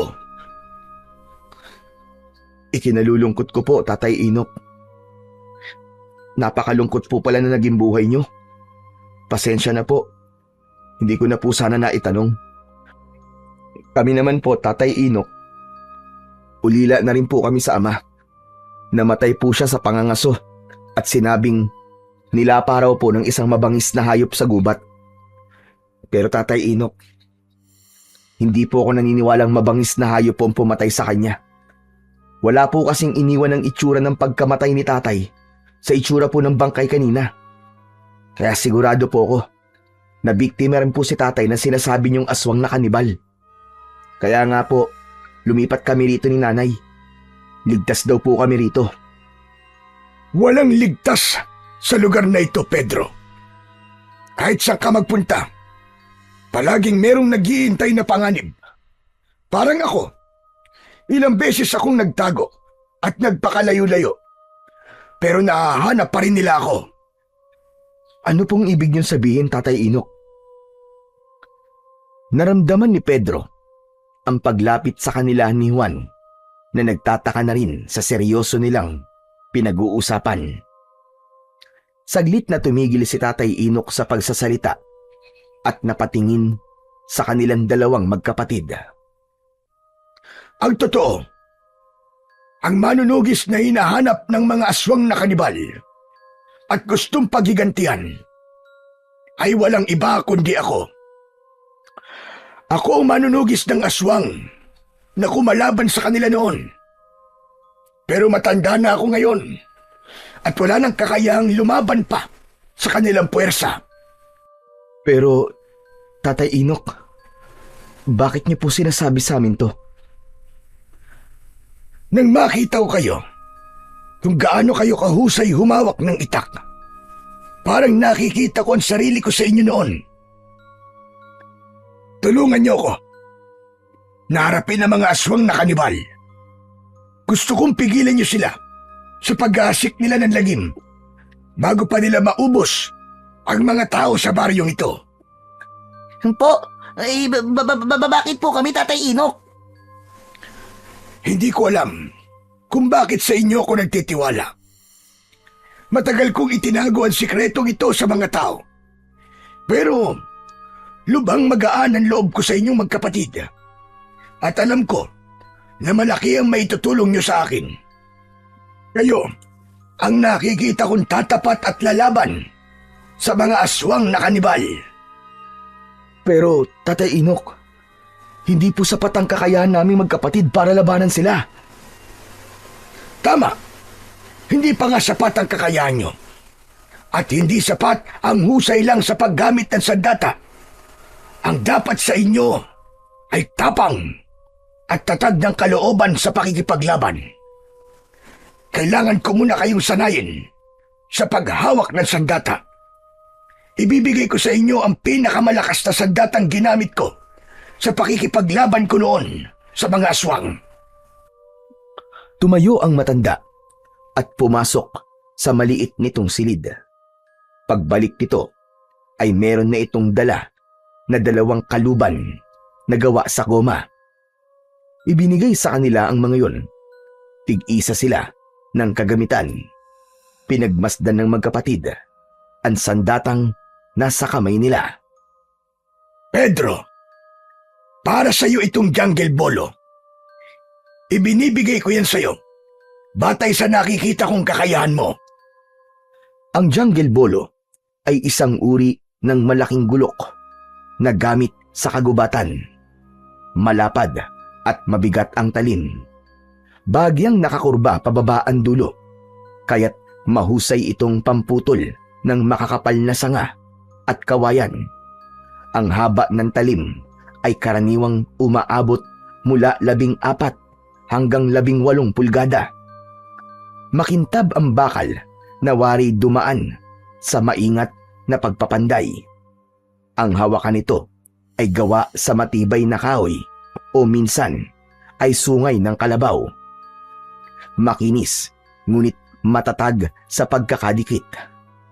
Madalas ay may ukit ito o simpleng palamuti sa hawakan na nagpapakita ng husay ng panday na gumawa dito. Ang kabuuan ng jungle bolo ay may bigat na sapat para magamit hindi lang sa gawain sa kagubatan, kundi maging sa pagtatanggol kung kinakailangan. Sa unang tingin, matapang at mabagsik ang anyo ng sandata. Parang isang kasangkapang likas na ginawa para ipaglaban sa mababagsik na nilalang. Sunod naman na hinarap ni Tatay Inok ay ang natitigilan pa rin na si Juan dahil kakaiba ang sandatang ibinigay ng matanda rito. Sa'yo naman, Juan. Bagay sa'yo ang sandatang Chris. Minana ko pa yan sa kaibigan kong Muslim. Ang Chris ay isang sinaunang sandatang katutubo na may kakaibang anyo at kagandahan. Ang talim ay mahaba at makitid. Ngunit ang pinakakilala rito ay ang alon-alon o alon na hugis ng ilang bahagi ng talim na parabang dumadaloy na tubig. Napakatalas nito at parehong nakapangingilabot at nakakatakot ang dating. Ang bakal ay makintab. Ang hawakan nito ay yari sa matibay na kahoy o sungay ng hayop. At madalas ay may ukit ng maselang disenyo na nagpapakita ng kultura at paniniwala ng mga gumagawa nito. Ang itsura ng sandata ay bahagyang nakakurba o pinalapad na nagsisilbing dagdag proteksyon sa kamay ng gumagamit. Karaniwang nakalagay ito sa isang malapad na baluti o kaluban na yari sa kahoy at minsan ay pinapalamutian ng makukulay na tela at metal. Hindi lamang ito itinuturing na sandata sa labanan, kundi sandata rin para ipagtanggol ang sarili laban sa mga nilalang na magtatangka sa buhay ng may hawak nito. Wow! Ang astig naman po ng sandatang Chris, Tatay Inok. Para na po akong tunay na manunugis ng mga aswang. Parang isang mandirigma. Hindi biro ang makakalaban nyo. Buhay nyo ang nakataya rito. Kaya kailangan maging biyasa kayo sa paggamit ng inyong mga sandata. Pero Tatay Inok, mas kailangan po namin magtrabaho para sa nanay namin na may sakit. Huwag kayong mag-alala. May sahod pa rin kayo sa akin. Basta tutulungan nyo akong labanan ng mga aswang na kanibal. Kailangan nyo ng mas matinding pagsasanay bago natin hahanapin ang kuta nila. Malakas ang kutob kong nasa kagubatan ng tribo nila at naghihintay lamang ng tamang pagkakataon para sumalakay sa atin. Sige o, nakahanda po kaming tumulong Tatay Inok. Gagawin po namin ang lahat na makakaya namin para magawa ang misyon. Tatay Inok, kailan mo po kami tuturuan? Pwede po bang umuwi na muna kami ni Kuya? Bigla po kasi ako nag-alala para kay nanay eh. Sige, kayong bahala. Basta pumunta na lamang kayo dito para makapagsimula tayo sa pagsasanay. Pero bago yon, ubusin muna natin ang ating tinda bago tayo magsara. Katulad ng inaasahan, nagtinda muna ang magkapatid ng mga karne. Mabilis nilang naipaubos ang paninda at maaga silang nagsara ng tindahan. Pagkatapos naman ay nagpaalam na rin ang magkapatid. Sinimulan na nilang maglakad pabalik sa kanilang bahay. Wala silang inikan habang tinatahak ang daan. Pagkalipas ng ilang minutong paglalakad, ay nakasalubong nila si Mang Kepweng. Malapad ang pagkakangiti nito sa labi habang nakatingin sa kanilang dalawa. Oh, mabuti naman at nakita ko kayo magkapatid. Pupunta sana ako sa inyo sa palengke. Bakit po Mang Kepweng? Gusto kong makita nanay nyo. Wala akong pasyente ngayon eh. Tamang-tama sana para magamot ko na kagad ang nanay nyo. Nagkatinginan ang magkapatid. Hindi nila alam kung ano ang isasagot sa lalaki. Ngunit tumango naman si Pedro kay Juan bilang pagpapakita ng pagsang-ayon nito sa sinasabi ni Mang Kepweng. Pero hindi yun nakaligtas sa paningin ng albularyo. Bakit parang wala kayong tiwala sa panggagamot ko? Hindi naman po sa ganun Mang Kepweng, kaya lang po wala po kasi kaming pambayad sa inyo eh. Ano ba naman kayo? Sinabi ko na nga na libre ang aking serbisyo. Magaan kasi ang loob ko sa inyo dalawa na magkapatid. Kaya ano pang hinihintay nyo? Tara na! Huwag na kayong mahiya. Pampihira naman kayong dalawa. Kuya, libre naman pala eh. Sige po, Mang Kepweng. Sumama na po kayo sa amin ni Kuya, pauwi na po kami. Maaga po kasi kami nagsara ngayon eh. Aba, maganda yun ah. O sige, kung gano'n ay sasama na ako sa inyo. Habang naglalakad, ay nag-usap ang tatlo tungkol kay Tatay Inok. Kaya hindi na malaya nila na nakarating na sila sa kanilang bahay. Pinapasok nila si Mang Kepweng na panayan tingin sa palibot ng kanilang kubo. Pagpasok nila hanggang kusina ay nakita nilang abala sa pagluluto ng karne ng kambing si Aling Senab. Nakatalikod ito sa kanila, kaya't hindi nito namamalayan na nakapasok na pala ang magkapatid. Nay, nandito na po kami. Maaga po kami nagsara ngayon. Nay, meron po kami kasamang albularyong titingin po sa sakit nyo. Aba, akala ko ba Pagharap ni Aling Senab, nabitiwan ito ang hawak na sandok at natigilan sa kanyang kinatatayuan. Hindi nito inaalis ang tingin sa nakatayong si Mang Kepweng. Nagtataka naman ang magkapatid sa kakaibang ikinilos na yun ng kanilang ina, habang si Mang Kepweng naman ay nakangiting nakatingin kay Aling Senab. Nay, Mang Kepweng, magkakilala po ba kayong dalawa? Si Aling Senab ang unang nakabawi sa pagkabigla. Ngunit kapansin-pansin ang pagbabago sa kilos nito. Nanghihinang napaupo ito at hindi tumitingin kay Mang Kepweng. Bumundol ang kaba sa dibdib ni Pedro dahil ramdam niya ang tensyon sa loob ng kusina. Kaya naman, hindi niya iniwan ang kanyang ina. Halata ang panginginig sa katawan nito, habang si Juan naman ay pinaupo sa mahabang bangko si Mang Kepweng, paharap sa lamesa. Pasensya na kayo. Baka masama lang ang pakiramdam ng nanay nyo. Oo, masama nga ang pakiramdam ko mga anak. Sige na, lumabas na muna kayo. At ako na lang ang makikipag-usap kay Mang Kepweng. Magkasamang lumabas ng kusina ang magkapatid. Ngunit nanatili silang nakaupo sa upuan nila sa sala habang pinakikiramdaman ang nangyayari sa paligid. Maging sa kung ano ang pinag-uusapan ng mga ito sa loob ng kusina. Hindi tuloy maiwasan ng magkapatid na hindi magtaka at hindi mag-alala sa mga nangyayari. Kuya, teka lang. Sa palagay mo, tama bang iniwan natin si nanay na mag-isa habang kausap si Mang Kepweng? Ewan ko, Juan. Hindi ako mapalagay. Alam mo, para talagang may mali eh. Halata na natakot si nanay kay Mang Kepweng. Ayaw niya lang ipakita sa atin. Magsasalita pa sana si Pedro nang lumabas si Mang Kepweng sa kusina. Kasunod, ang nakangiti nilang ina. Nagkatinginan silang dalawang magkapatid sa pagbabago ng emosyon ni Aling Senab. Huwag na kayo mag-alala sa nanay niyo.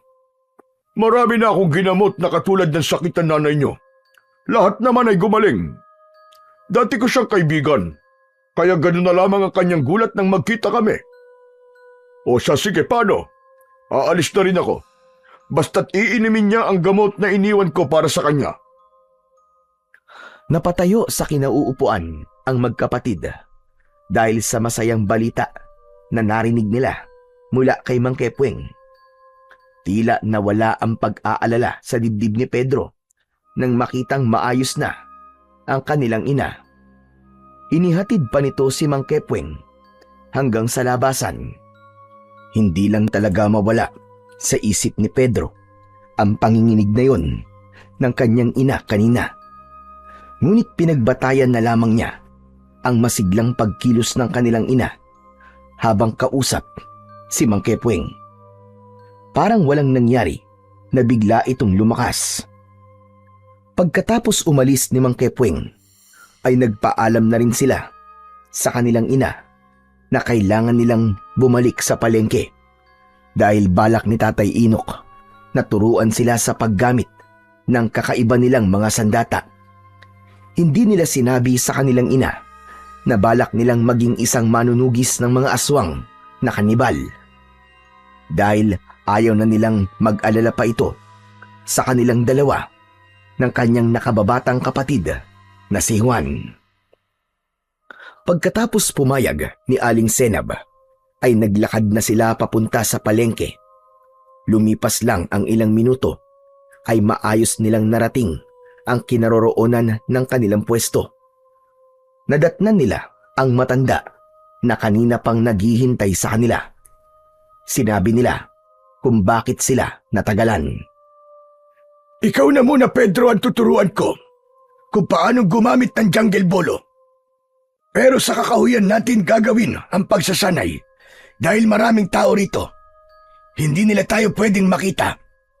At Tatay Inok, sabay niyo po ba kaming tuturuan ni Kuya? Oo, nakikita ko naman na mabilis kayong matututo sa mga ituturo ko sa inyo. Meron na talagang mga nakahandang kagamitan na pagsasanayan natin sa kakahuyan. Hindi nga sila nagtagal sa palengke at agad silang pumunta sa kakahuyan para sa pagsasanay na kanilang gagawin. Pagkalipas ng ilang minutong paglalakad, ay tumambad sa kanilang paningin ang lugar kung saan ay merong mga nakatayong mga kahoy na sinadyang ibaon. Ang paligid ay napapalibutan ng matataas na mga puno na nagsisilbing bubong laban sa sikat ng araw. Habang ang mga ugat at damo sa lupa ay nagsusulputan na parang mga ahas na gumagapang. Sa isang maluwag na bahagi ng gubat, nilinis ni Pedro ang lupa gamit ang kanyang jungle bolo. Isang mabigat at matalim na talim na kayang sumibak ng mga sanga at kawayan. Dito niya ginamit ang kanyang lakas at kasanayan ayon sa sinabi ni Tatay Inok. Ang mga troso na nakatayo ay ginawa niyang target. Bawat hampas ng jungle bolo ay may tunog na matalim na sumasama sa hangin. Sa paligid ay naririnig ang huni ng mga ibon at kaluskos ng mga hayop sa damuhan. Tila nakikiisa sa kanyang puspusang pagsasanay. Ang pawis ay tumutulo na sa kanyang noo at ang bawat galaw niya ay nagpapakita ng tapang at determinasyon. Ang lugar na yon, bagamat payak, ay nagsilbing lihim na pugad kung saan hinuhubog ni Pedro ang kanyang sarili. Hindi lamang bilang mandirigma, kundi bilang taong handang ipaglaban ang baryong nilipatan.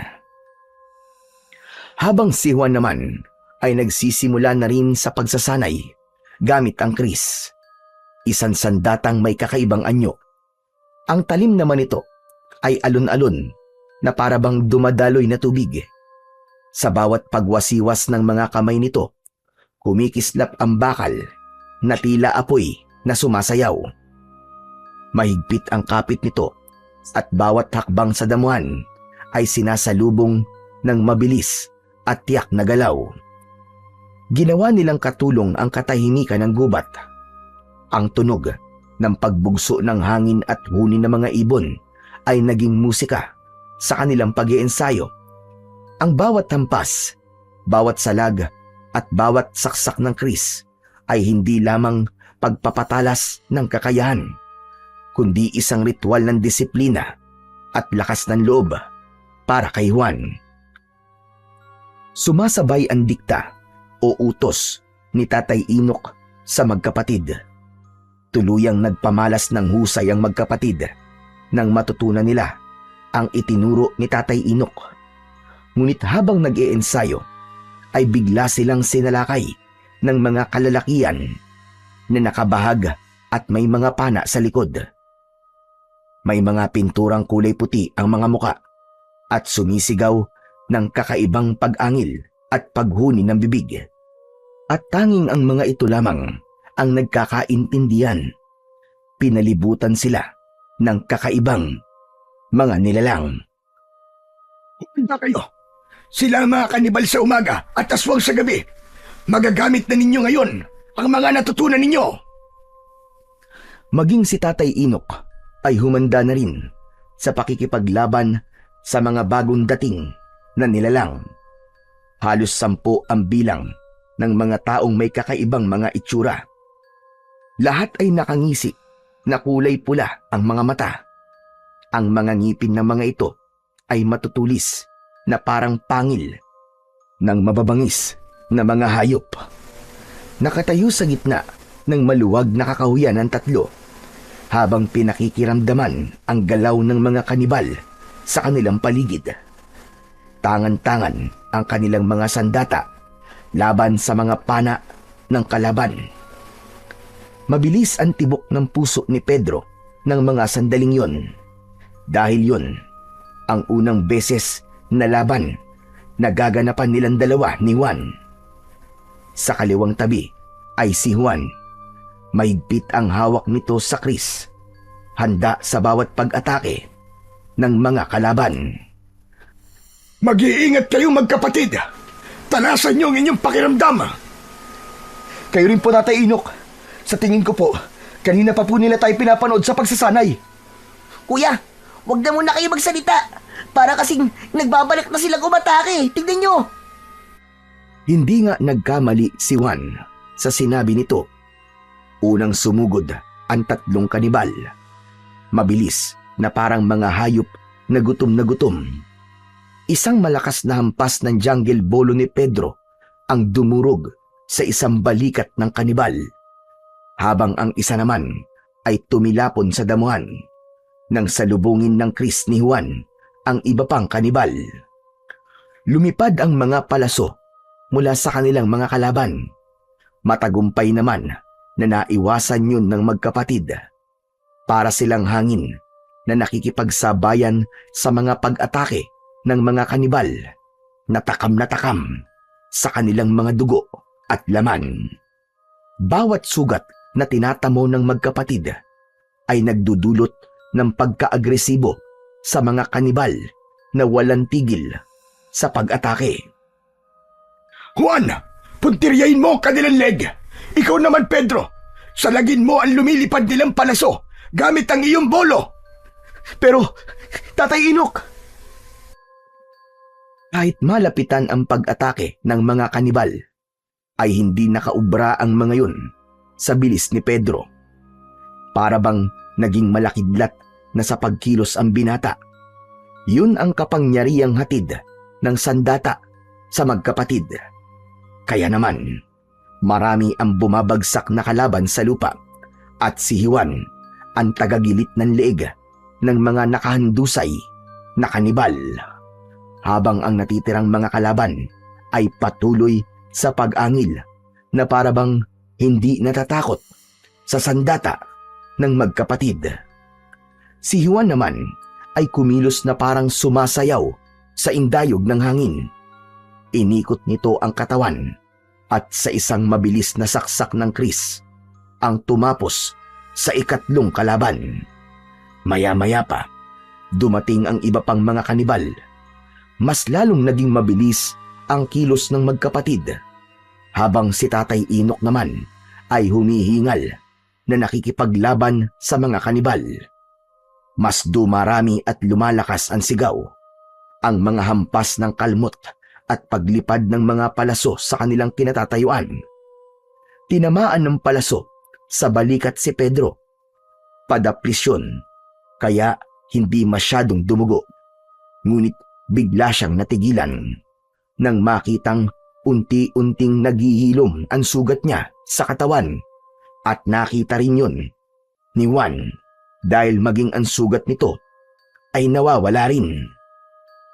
Huwag na kayong magtaka, sapagkat ang hawak ninyong mga sandata ay merong taglay na kapangyarihan na kayang magpagaling ng sugat sa sino man na may hawak nito. Kaya huwag na kayo mag-alala. Tapusin na natin ang laban dahil nagsisimula na silang sumalakay. Sige, sugod! Ang 5 bagong dating na kanibal ay sabay-sabay na umatake sa kanila. Mabilis na umatras si Tatay Inok, ngunit bago pa malapitan, 2 katawan ang bumagsak matapos tagain ni Pedro ang mga sumugod. Si Juan ay humarang sa natira. Ang bawat alon ng Kris ay tumatama sa laman hanggang sa duguan ng humahandusay sa lupa ang mga kanibal. Pagod na sila, ngunit matatag pa rin silang nakatayo sa gitna. Hinarap nilang 3 ang nalalabing 2 kanibal. Humaginit ang itak ni Tatay Inok.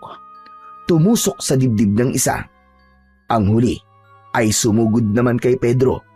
Ngunit mabilis itong hinarangan ni Juan at sabay nilang tinapos ang buhay nito sa pamamagitan ng saksak gamit ang Kris. Kasabay ng matalim na hiwa ng jungle bolo. Natalo ang mga kalaban at sabay-sabay na nasunog ang mga katawan. Ang katahimikan ay binalot ng hingal mula sa pagod na katawan ni na Pedro, Juan at Tatay Inok. Hingal na hingal sila, ngunit nakatindig pa rin.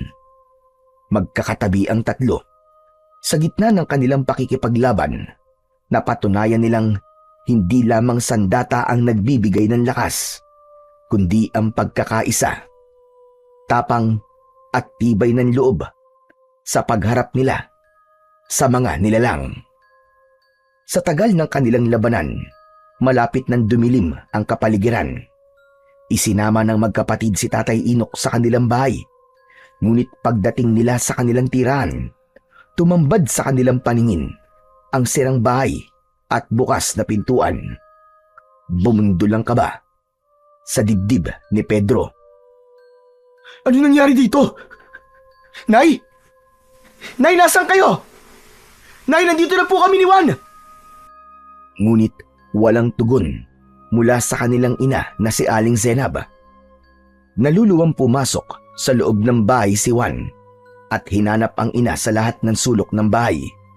Pagbalik sa labas ay naluluha itong nagsalita habang nanginginig ang katawan dahil sa takot at pag-aalala.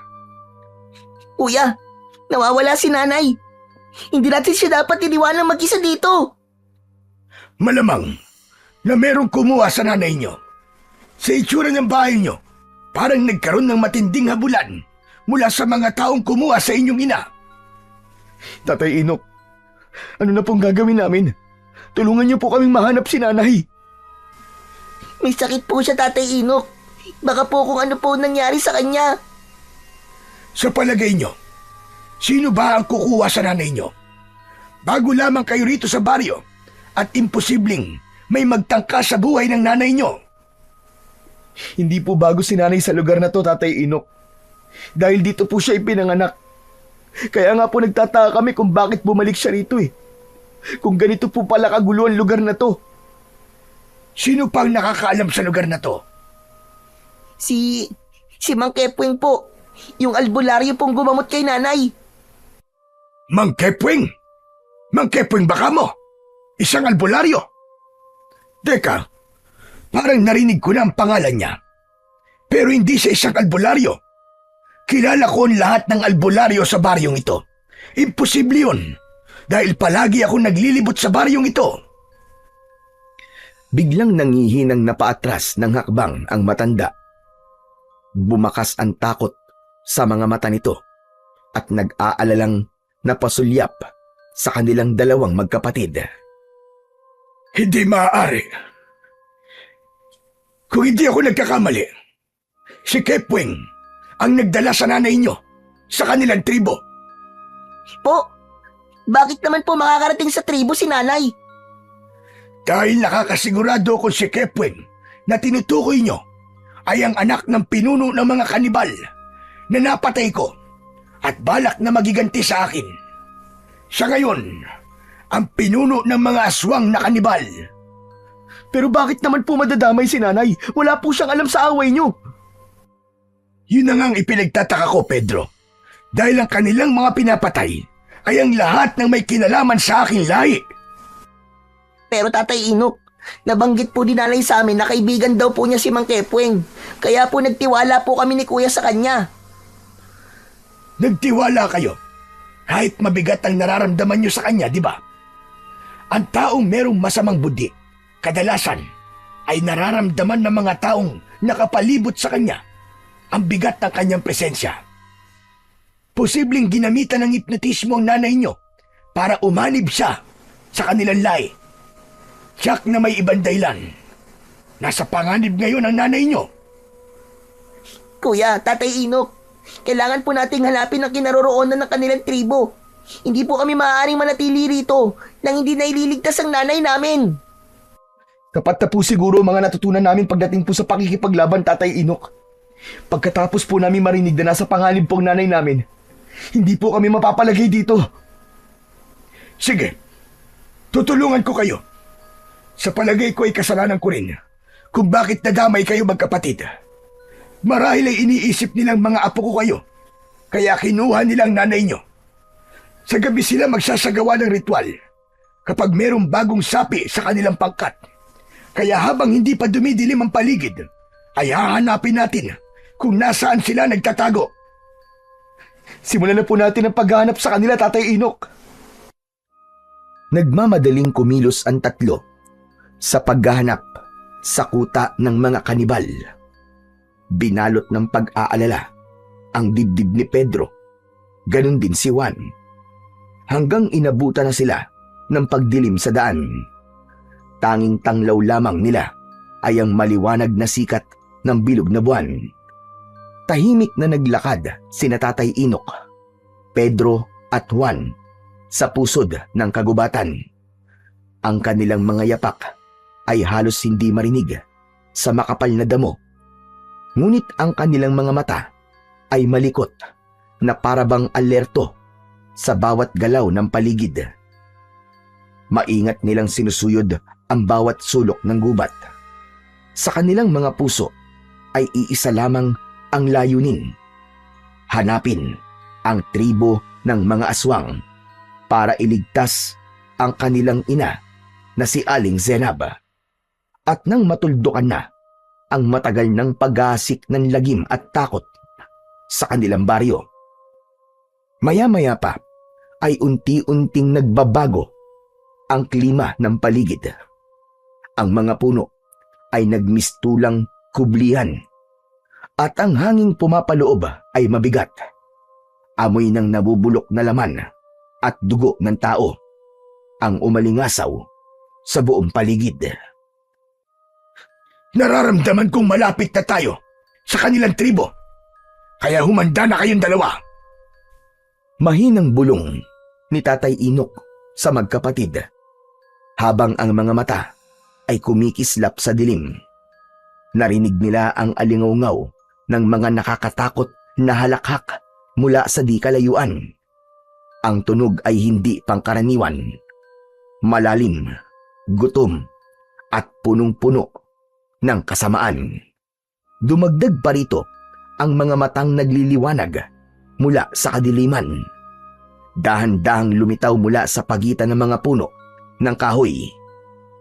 Sa wakas, natagpuan nila ang kanilang hinahanap, ang nakatagong tribo ng mga aswang. Kitang-kita ni na Pedro at Juan ang kanilang ina na nakagapos sa kawayang nakabalagbag sa itaas ng kakahuyan. Walang malay at merong mga pasa sa katawan. Habang ang malaking kawa ay kumukulo, nakalagay ang mga lamang loob ng mga biktima ng mga ito. Sa gitna ng nag-aalab na mga sulo, nagsasayaw ang mga nilalang na kalahating tao at kalahating halimaw. Ang mga balat ay kulay abo, ang mga kuko ay matutulis, at ang mga ngipin ay kumikintab sa dugo ng huli nilang mga biktima. Tahimik na nagtagpo ang tingin ng tatlo. Walang salita, ngunit malinaw ang kanilang pasya na ang labanan ay hindi na nila maiiwasan. Pumunta sa gitna ng mga aswang si Mang Kepweng. May hawak itong sibat na gawa sa matulis na bato. Alam kong susugod kayo sa tribo namin. Dahil hawak ko ang pinakamahalagang bagay sa mga buhay nyo. Nagkakamali ka. Wala akong kinalaman sa kanila. Kaya wag mo silang idamay. Pakawalan mo ang nanay nila. Dahil kung hindi, mangyayari rin sa inyo ang ginawa namin kanina sa mga tauhan mong hayop ka. Matagal na panahon na kitang hinahanap, tanda. Pagkatapos pakakawalan ko lamang ang nag-iisa kong alas. Nagkakamali ka. Hindi mo ba talaga nakikilala ang babaeng nakatali sa itaas ng puno? Pambihira. Napakawalang kwenta mo palang ama kung sarili mong anak ay hindi mo makilala. Pambihira. Ako lang pala ang nakakakilala sa kanya. Matagal kong pinag-aralan ang lahat ng tungkol sa'yo, tanda. Ano ang ibig mo sabihin? Itanong mo sa dalawang kasama mo kung ano ang pangalan ng kanilang ina. Napasulyap si Tatay Inok sa gawi ng nag-aalalang magkapatid. Nagtataka sila sa naging pag-uusap ng dalawa. Pedro, Juan, ano ang totoong pangalan ng nanay ninyo? Senab po. Senab po ang pangalan ng nanay namin, Tatay Inok. Bigla, bumagsak sa lupa si Tatay Inok sa labis na pagkabigla. Nanginginig ang katawan nito at takot na napatingin sa gawi ni Aling Zenab. Habang wala pa rin itong malay na nakagapos ang mga kamay at paa habang nakasabit sa puno. Tatay Inok, ano po nangyayari? Hindi ko po maintindihan. Lumakas ang alingaw-ngaw ng tawa ni Mang Kepweng sa nakitang reaksyon ng matanda. Ang hina talaga ng mga ulo nyo. Anak ni Tatay Inok ang nanay nyo. Si Senab, ang bunsong anak ni Tatay Inok, na tinangay ng malakas na agos ng tubig habang tumatawid sila sa ilog para tumakas. Ang nakakuha sa kanya ay ang kaibigan rin niya na si Lento, na napatay ko rin dahil natuntun ko kayo sa baryo nyo. At sa dinami-rami ng paglilipatan nyo, dito pa talaga sa lugar kung saan nagsimula ang lahat. Tatay Inok, totoo po ba sinasabi ng halimaw na yan? Oo, Juan. Totoo. Mga apo ko kayo. Anak ko si Senab. Naluluwang bumaling ng tingin si Pedro sa gawi ni Mang Kepweng. Pakawalan mo nanay namin, Mang Kepweng! Kung ikaw ang pumatay sa tatay namin, dapat kang magbayad. Buhay ang kinuha mo. Kaya buhay rin ang magiging kapalit. Kaya nga ako naniningil sa inyo. Dahil buhay ang inutang ng magaling na manunugis niyong lolo. Nagpalit pa ng pangalan ng hayop. Akala niya siguro ay makakapagtago siya sa akin ng habang buhay. Hindi niya akalain na sa pagpalit niya ng pangalan, hindi kagad siya makikilala ng kanyang anak. Pinahirapan niya si Zenab sa paghahanap sa kanya. Pakawalan mo ang anak ko, hayop ka! Tayong dalawa magtuos! Huwag mong idamay ang pamilya ko! Ako lang ang may kasalanan sa iyo. Sobra na ang buhay na kinuha mo sa akin. Kaya tama na. Tapusin na natin ito. Nagkakamali ka. Damay-damay na to. Ubusan ng lahi. Matirang matibay. Tama lang, Satsat! Simulan na natin ang laban! Unang sumugod ang galit na si Juan. Hawak ang kanyang kris. Napuno ng sigawan ang salubungan ng mga naglalaban. Sabay-sabay na sumugod ang mga alagad ni Mang Kepweng. Kumakaway sa ere ang matutulis na mga kuko at pangil na kumikislap sa liwanag ng apoy sa gitna ng tribo. Ngunit sa sandaling yon, sina Tatay Inok, Pedro at Juan ay nagmistulang mga hangin na gumagalaw ng magkakahiwalay para labanan ang mga halimaw. At bawat galaw nila ay mabilis at halos hindi masundan ng mga mata. Maliban kay Tatay Inok na dahil sa katandaan ay madaling napapagod at nagpapahinga sa bawat kanibal na napapatay nito. Si Pedro naman ay kumikilos na parang naglalaho at muling sumusulpot. Ang kanyang jungle bolo ay sumasabay sa ihip ng hangin. Dumadaplis, ngunit eksaktong tumatama sa dibdib ng bawat aswang na lumalapit sa kanya. Para siyang ihip ng hangin na di mahawakan. Ngunit sa likod ng bawat dampi ng kanyang sandata ay may kasamang sugat na nagdudulot ng kamatayan sa bawat tatamaan ng kanyang jungle bolo. Si Juan naman, hawak ang kris, ay parang ipo-ipo. Ang bawat hampas ay sabay na bumabagsak ang mga kalaban sa lupa habang nagkikisay ang katawan na hinahabol ang sariling hininga. Pinipigilan ng mga aswang ang pagbulwak ng kanilang dugo mula sa sugat na likha ng kris ni Juan. Kasabay ng pagkasunog ng katawan ng mga ito, ang bawat pag-atake ay walang tunog. Tanging ihip lamang ng hangin ang maririnig bago bumagsak ang isang aswang sa lupa, duguan at wala ng buhay. Ang bawat pagwasiwas ng mga kamay ng magkapatid ay parang alon ng hangin na pumupunit sa balat ng mga aswang na kumakalaban sa kanila. Isang mabilis na pagsaksak sa katawan ng natitirang kanibal ang ginawa ni Pedro. Tumagos ang kanyang jungle bolo sa likod nito. Bumagsak ang huling alagad sa lupa hanggang sa natira na lamang ang nakatayo na si Mang Kepweng. Si Tatay Inok ang umakyat sa puno para iligtas ang anak, habang sina Pedro at Juan ay nakatayo paharap sa pinuno ng mga aswang na kanibal. Nasa dugo niyo talaga ang pagiging manunugis at matadero ng mga aswang.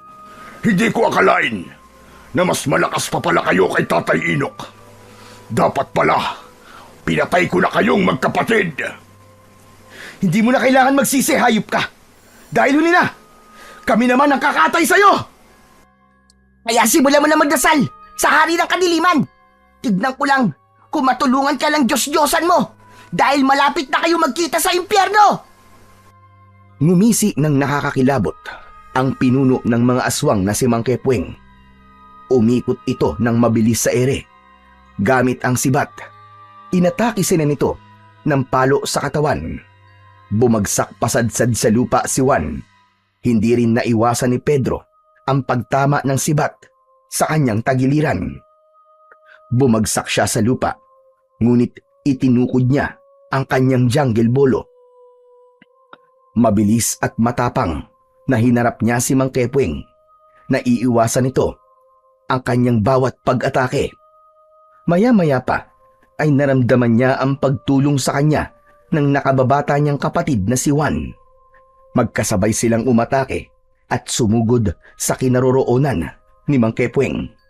Dahil sa bilis ng pagkilos ng magkapatid, hindi na nagawang iwasan ng kalaban ang kanilang mga pag-atake.